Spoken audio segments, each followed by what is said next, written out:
Because of the Holocaust and 6 million Jews being murdered by Nazi Germany and Adolf Hitler, and because of the Dead Sea Scrolls found by a little young child that was playing with a ball and knocked a ball into a cave that knocked over some vases that broke open and found some scrolls inside, discovered that, in fact, that the Jewish people had absolute historical relevance and roots inside of the Middle East, and that Israel was a country that existed at one time. Inside those Dead Sea Scrolls was an entire copy of the Bible, the Torah, the Old Testament, and the New Testament, one-to-one copy, with a book of Enoch that was also included, and various others that were written in Hebrew, Aramaic, and proved that the modern Bible had not been mistranslated because archaeological evidence called it 2,000 years old, and it was a one-to-one copy of the Bible that we have today. That's the thing that a lot of people use to prove that the Bible has not been mistranslated over 2,000 years. As a result of that archaeological evidence, which is widely accepted by all archaeologists, atheists, Christian, Jewish, whatever it may be, Hindus and Buddhists and everything else, Israel, they said, okay, this is your nation. They brought Israel back. The Jews came back to the Middle East, and they created the state of Israel in 1948. So now, since Israel, which is a capitalist country, the Jewish state, which has history because of Judeo-Christianity, Christianity coming out of Judaism, and America being a Christian nation, Israel and America became allies and have been very close friends. Now, as a result of that, the United States of America has a foothold. If you're a communist and you're the USSR, you say that the United States of America has a foothold in the Middle East. So now we have to get our foothold in the Middle East too, just like with Asia. So they invade Afghanistan, and then they also orchestrate the Islamic Revolution in Iran in 1979, where communists, USSR, and Islamists who get along because the enemy of my enemy is my friend. Islam, you don't like the Jews. We don't like the capitalist Americans. The Jews and Americans are friends because of Judeo-Christianity. So communists and Islam, we could get along to try to perpetuate our agendas. We'll invade Afghanistan. I'll help you overthrow Iran. You turn into Islamic Republic and you become a friend of communism and Soviet Union Russia. And that's how it actually happened. That's actually what happened. So it created an Islamic Revolution over the Persian people, even though the majority of Persians were not Muslims.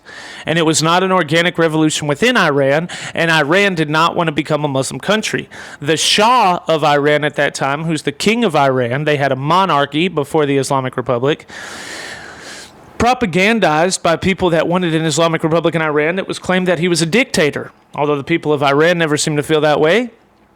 And when he fled, did he flee to a dictatorship country? Did he flee to Russia? No, he didn't flee to Russia. Did he go to another dictatorship country? No, he fled to the United States of America, which is a democracy, because he felt like he had more in common with a democracy than the rest of the world. And America took him in, the Shah. And he had a son who's still alive today. That's important for what's going on right now. Now, so all this time, for the last 47 years, there's been a constant divide between the Persian people and the government of Iran, the Islamic Republic. So, what you see is, you have to understand all that to understand what's going on right now. Most people would tell you that, and we know the Soviet Union fell, and that broke their power, a lot of their power in the Middle East. And a lot of other dictatorships fell as well. World events changed. The U.S. continues to be a superpower. Israel grows in power and might and creates one of the most cutting-edge militaries in the world. Radical Islam accelerates. Russia pretty much takes its hands out of the Middle East, at least on a major level, just simply not because they want to, but they just don't have the capability of constantly staying there when the Soviet Union has fallen economically. Islam comes, and then that puts us into about the 90s, and then we get to 2001, and radical Islam is now the front face of everything on the entire news network, and for whatever reason, you get to 2008 and beyond, And then Islam has pushed itself into Europe and has pushed itself into the United States of America and has pushed itself all over the whole world. But yet, while Islam is pushing itself into the Western world and communism, the Eastern world, the Middle Eastern world, they're becoming less communist and less Islamic. And it's really interesting, right? It's a cultural, political shift. It's really interesting because maybe that comes from America celebrating their victories over communism and over their enemies and thinking that the war was over because the Soviet Union fell and now there's nothing to worry about. We won, it's over, it's done, let's move on. And the communists and the Islamists said, what are you talking about? It's not over, it's just getting started. So they kept fighting. So all of that needs to be understood so that you could understand this.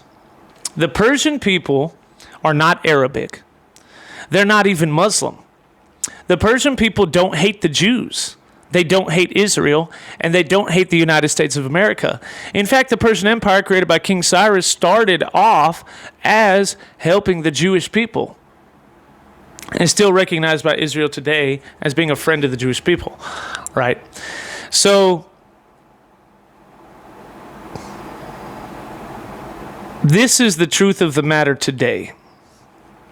If you ask most people in the world today, because of jihadist propaganda and the forefront of Islam, the forefront of Iran, which is the only thing you ever see on the media, they will tell you that Iran is 99% Islamic today. That is a fallacy. It is a lie. Iran is not mostly Muslim today at all. Actually, 70% of people in Iran, of Iranians, do not pronounce Islam. And in a poll taken 5 years ago now, this is a 5-year-old poll, 71% of Iranian people said that they were not Muslim. And they did not consider themselves Islam.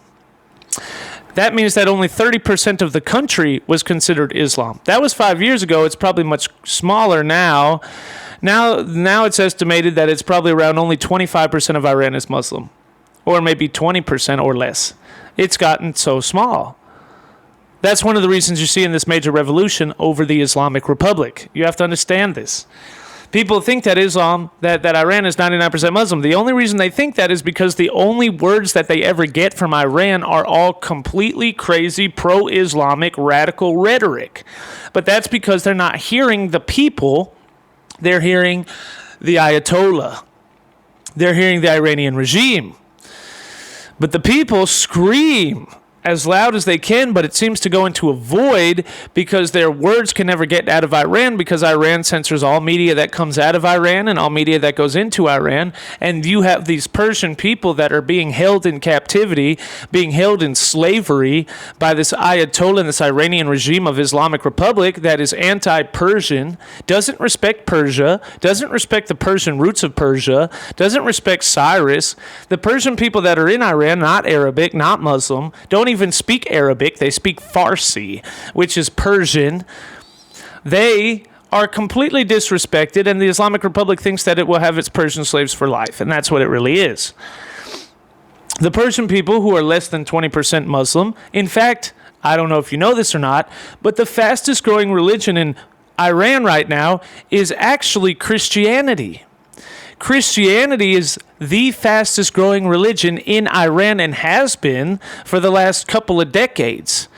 There's actually millions of Christians in Iran. Millions. That is no over-exaggeration. But because of the radical Islamic Republic, Christianity is illegal in Iran, and if they find out you're a Christian, they'll murder you in the streets, as they do their protesters. So they don't have any churches that are outrightly spoken, like we do in the United States of America, non-profit, 301c, non-taxable, non-profit charity organization, and And we're so happy in America because we have our nonprofit 301c status, and we get our we get a little bit upset in our panties in the wad when we think that they might take away our tax exempt status, because what could a church do if we don't have taxes? What will we ever do if they take away our tax exempt status? And then they they compromise or water down the Bible because they don't want to get their tax exempt status taken from them. It's a little bit different over there in Iran, where you'll be beheaded if they find out that you're a pastor. So the Christians in Iran, who are certainly not worried about a 301c nonprofit tax exempt status, and are a lot more worried about the fact that that while they're taking them away, that they have time to preach to the guards that are about to slit their throats so that they can teach the gospel to them before they die. The fastest growing church in the world, actually, the fastest growing Christian church in the world, actually, is in Iran.